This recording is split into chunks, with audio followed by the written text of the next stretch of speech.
ಆಚಿ chilli powder ಸಖತ್ ಖಾರ ಬಣ್ಣ ಮತ್ತು ರುಚಿ ಆಚಿ ಚಿಲ್ಲಿ ಪೌಡರ್. ಮೂರು ರೀತಿಯ ಪ್ರತಿಭಟನೆಯ ಬಿಸಿ ಮೂಲಕ ಕೇಂದ್ರ ಸರ್ಕಾರಕ್ಕೆ ಪಾಠ ಕಲಿಸಬೇಕು ಅಂತ ಸರ್ಕಾರ ಹಠಕ್ಕೆ ಬಿದ್ದಿದೆ. ಹೀಗಾಗಿ ಇವತ್ತು ಪ್ರತಿಭಟನೆಯ ಸ್ವರೂಪ ಯಾವ ರೀತಿ ಇದೆ ಅನ್ನೋದ್ರ ಡೀಟೇಲ್ಸ್ ಈಗ ಕೊಡ್ತೀವಿ. ಮನ್ರೇಗಾ ವಿಚಾರವಾಗಿ ರಾಜ್ಯ ಕಾಂಗ್ರೆಸ್ ನಾಯಕರು ಬೀದಿಗಿಳಿಯಲಿದ್ದಾರೆ. ಮೂರು ರೀತಿಯ ಪ್ರತಿಭಟನೆಯ ಬಿಸಿ ಮುಟ್ಟಿಸೋದಕ್ಕೆ ರಾಜ್ಯ ಕಾಂಗ್ರೆಸ್ ಪಡೆ ಸಜ್ಜಾಗ್ತಾ ಇದೆ. ನಾರ್ಮಲಿ ಈ ಪ್ರತಿಭಟನೆಗಳನ್ನೆಲ್ಲ ಆಪೋಸಿಷನ್ ಪಾರ್ಟಿನಲ್ಲಿ ಇರೋರು ಮಾಡ್ತಾರೆ, ಬಟ್ ರೂಲಿಂಗ್ ಪಾರ್ಟಿನಲ್ಲಿ ಇರೋರೆ ಅಪೋಸಿಷನ್ ಪಾರ್ಟಿ ರೀತಿ ಇವತ್ತು ದೊಡ್ಡ ಮಟ್ಟದಲ್ಲಿ ಪ್ರತಿಭಟನೆ ಮಾಡ್ತಾ ಇದ್ದಾರೆ. ಕಲಾಪದಲ್ಲೂ ಕೂಡ ಬಿಜೆಪಿ ವಿರುದ್ಧ ಖಂಡನ ನಿರ್ಣಯವನ್ನ ಅಸ್ತ್ರವಾಗಿ ಬಳಸೋದಕ್ಕೆ ಸಜ್ಜಾಗ್ತಾ ಇದ್ದಾರೆ. ಒಂದು ಖಂಡನ ನಿರ್ಣಯದಿಂದ ಏನಾಗುತ್ತೆ ಅಂತ ಕೇಳಿದ್ರೆ ಕೇಂದ್ರ ಸರ್ಕಾರಕ್ಕೆ ಮುಜುಗರ ಆದಂಗಾಗತ್ತೆ. ಏನೋ ದೊಡ್ಡದಾಗಿ ಆಲ್ಟರ್ನೇಟಿವ್ ಆಗೋದು ಅಥವಾ ಸೊಲ್ಯೂಷನ್ಗಳು ಸಿಗೋದು ಅಥವಾ ರಾಜ್ಯದ ಕಾರ್ಮಿಕರಿಗೆ ಅನುಕೂಲ ಆಗೋದು ಅಂಥದ್ದೇನೂ ಆಗಲ್ಲ. ಬಟ್ ಮುಜುಗರದ ಸನ್ನಿವೇಶವನ್ನು ಸೃಷ್ಟಿ ಮಾಡೋದಕ್ಕೆ ಖಂಡನ ನಿರ್ಣಯವನ್ನು ಅಸ್ತ್ರವಾಗಿ ಪ್ರಯೋಗ ಮಾಡಲಾಗುತ್ತೆ. ಬೇರೆ ಬೇರೆ ಸರ್ಕಾರಗಳಿದ್ದಾಗ, ರಾಜ್ಯದಲ್ಲಿ ಬೇರೆ ಕೇಂದ್ರದಲ್ಲಿ ಬೇರೆ ಇದ್ದಾಗ ಅದನ್ನು ಮಾಡ್ತಾರೆ.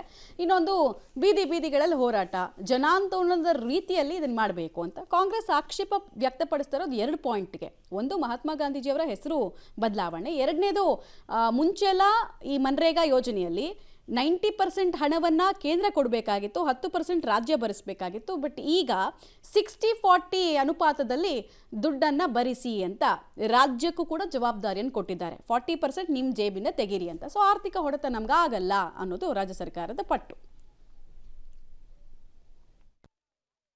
ಸಂವಿಧಾನ ಹಕ್ಕನ್ನೇ ಪಡೆದಂಥ ಉದ್ಯೋಗ ಖಾತ್ರಿ ಯೋಜನೆ ತೊಂದರೆ ಆಗಿರೋದು ನಮಗೆಲ್ಲ ಆಶ್ಚರ್ಯ ಉಂಟು ಮಾಡಿದೆ.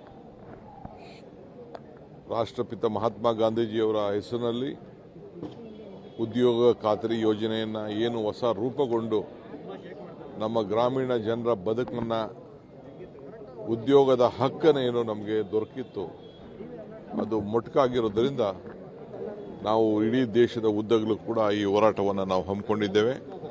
ರಾಜ್ಭವನ್ಗೆ ಚಲೋ ಕಾರ್ಯಕ್ರಮವನ್ನು ಇವತ್ತು ಹಮ್ಮಿಕೊಂಡಿದ್ದೇವೆ. ಇದಾದ ಮೇಲೆ ಪ್ರತಿ ತಾಲೂಕಿನಲ್ಲೂ ಕೂಡ ಕನಿಷ್ಠ 5 ಕಿಲೋಮೀಟರ್ ಪಾದಯಾತ್ರೆ ಕೂಡ ಹಮ್ಮಿಕೊಂಡು ಪ್ರತಿ ಪಂಚಾಯಿತಿಯಲ್ಲೂ ಕೂಡ ಈ ಒಂದು ಹೋರಾಟವನ್ನು ಹಮ್ಮಿಕೊಳ್ಳಿಕ್ಕೆ ಈಗಾಗಲೇ ನಾವು ಮಾರ್ಗದರ್ಶನವನ್ನು ನಮ್ಮೆಲ್ಲ ಪ್ರಜಾಪ್ರತಿನಿಧಿಗಳಿಗೆ, ಪಂಚಾಯತ್ ಸದಸ್ಯಗಳಿಗೆ ಮತ್ತು ಮುಖಂಡರುಗಳಿಗೆ ನಾವು ನೀಡಿದ್ದೇವೆ. ಮಹಾತ್ಮ ಗಾಂಧಿ ಉದ್ಯೋಗ ಖಾತ್ರಿ ಯೋಜನೆಯನ್ನು ಕೂಡ ಬುಡಮೇಲು ಮಾಡಿ ಬಡವರಿಗೆ ಜೀವನ ಆಧಾರವಾಗಿದ್ದಂತಹ ಉದ್ಯೋಗ ಖಾತ್ರಿ ಯೋಜನೆಯನ್ನ ಕಸಿದುಕೊಳ್ತಾ ಇರೋದು ಕೂಡ ಇದು ಅನ್ಯಾಯದ ಮುಂದುವರೆದ ಭಾಗ ಆಗಿದೆ. ಈ ಒಕ್ಕೂಟ ವ್ಯವಸ್ಥೆ ಭದ್ರವಾಗಿರಬೇಕು. ಭಾರತ ದೇಶ ಇನ್ನಷ್ಟು ಮುಂದುವರಿಬೇಕು ಅಂತ ಹೇಳಿದ್ರೆ ಪ್ರಗತಿಪರ ರಾಜ್ಯಗಳಿಗೆ ಪ್ರೋತ್ಸಾಹ ಮಾಡಬೇಕೇ ಹೊರತು ಅವರು ಮಾಡಿದಂತ ಪ್ರಗತಿಗೆ ಅವರಿಗೆ ಶಿಕ್ಷೆ ಕೊಡುವಂತಹದ್ದು ಆಗಬಾರದು. ಇದರಿಂದ ದೇಶಕ್ಕೂ ಕೂಡ ಒಳ್ಳೇದಾಗೋದಿಲ್ಲ. ಡೀಟೇಲ್ಸ್ ಕೊಡ್ತಾರೆ ಸುಕೇಶ್ ನೇರ ಸಂಪರ್ಕದಲ್ಲಿ. ಸುಕೇಶ್, ಜನತಾ ನ್ಯಾಯಾಲಯದ ಕದ ತಟ್ಟೋದಕ್ಕೆ ಕಾಂಗ್ರೆಸ್ ನಾಯಕರು, ಕಾರ್ಯಕರ್ತರು ಮುಂದಾಗಿರೋದು, ಹೋರಾಟದ ಸ್ವರೂಪ ಯಾವ ರೀತಿ ಇರುತ್ತೆ?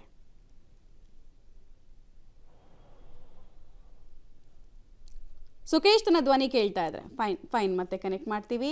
ಸದ್ಯಕ್ಕಂತೂ ನಾವು ಹೇಳ್ತಾ ಇದ್ವಿ, ಜನತಾ ನ್ಯಾಯಾಲಯದಲ್ಲಿ ಒಂದು ಆಂದೋಲನದ ರೀತಿ ಈ ಹೋರಾಟವನ್ನು ಮಾಡಿ ಜನರ ಗಮನವನ್ನು ಸೆಳೆಯೋದು, ಜನರಲ್ಲಿ ಒಂದು ಅಭಿಪ್ರಾಯ ಮೂಡಿಸಬೇಕು ಅನ್ನೋದು ಉದ್ದೇಶ.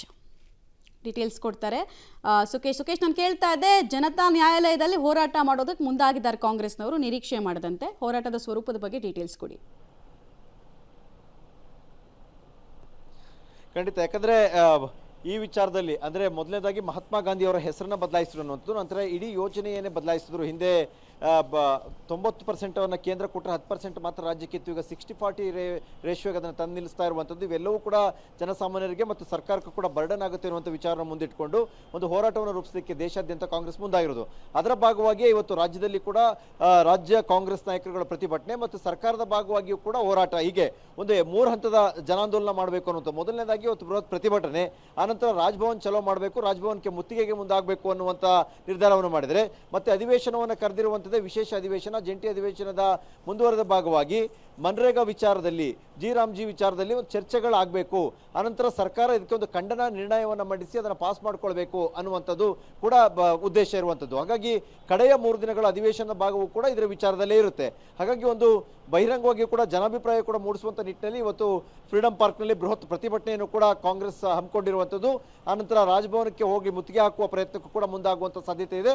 ಜೊತೆಗೆ ಒಂದು ದಾಖಲೆಯನ್ನು ಕೂಡ ಉಳಿಸಬೇಕು ಅನ್ನುವಂಥದ್ದು, ಅದು ಖಂಡನ ನಿರ್ಣಯವನ್ನು ಮಾಡಬೇಕು ಅನ್ನುವಂಥ, ಹೀಗೆ ವಿವಿಧ ರೀತಿಯ ಹೋರಾಟವನ್ನು ಕೈಗೆತ್ತಿಕೊಳ್ಳಲಿಕ್ಕೆ ಕೂಡ ರಾಜ್ಯ ಕಾಂಗ್ರೆಸ್ ನಾಯಕರುಗಳು ಮುಂದಾಗಿರುವಂಥದ್ದು. ಮಮತಾ, ರೈಟ್, ಹಾಗೆ ಸಂಪರ್ಕದಲ್ಲಿ ವಾಪಸ್ ಬಂದ್ವಿ ಸುಖೇಶ್. ಸೊ ಹೇಳ್ತಾ ಇದ್ವಿ ನಾವು, ಒಂದ್ ಕಡೆಗೆ ಮನ್ರೇಗಾ ಯೋಜನೆಗೆ ಸಂಬಂಧಪಟ್ಟಂತೆ ಆರ್ಥಿಕ ಹೊಡೆತವನ್ನ ನಮ್ಮ ಕೈನಲ್ಲಿ ತಡ್ಕೊಳ್ಳೋದಕ್ಕಾಗೋದಿಲ್ಲ ಅನ್ನೋದು ಪ್ರಮುಖವಾದಂತಹ ವಿಚಾರ ಆಗ್ತಾ ಇದೆ.